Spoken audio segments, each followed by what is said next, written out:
Hi friends, எல்லாருக்கும் நமஸ்காரா. காலையில் எஞ்சுதாக்கப்புறம் நான் ஆம்லா க்யூப் ஒரு கப்பு சோதனை தண்ணீரை வச்சட்ட குடித்தேன். அதுக்கப்புறம் இட்லி டிஃபன் சாப்பிட்டேன்.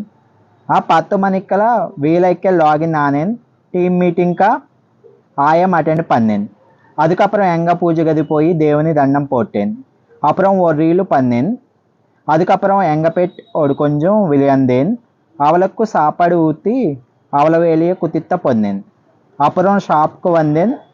இதுதான் என் டெய்லி ரொட்டீன் வீடியோ. இந்த வீடியோ உங்களுக்கு பிடிச்சிருந்தா லைக், கமெண்ட், ஷேர் பண்ணுங்க. உங்களோட ஒவ்வொரு காமெண்ட் எனக்கு ரொம்ப பெருசாக ஒரு என்கரேஜ்மெண்ட் மாதிரி தான். நன்றி நண்பர்கள், மறுபடியும் சந்திப்போம். Thank you all, thank you so much. நான் Sai Karan, Telugu Ponnan. Thank you your support. Please support Namma Sai Vlogs Tamil. Thank you all.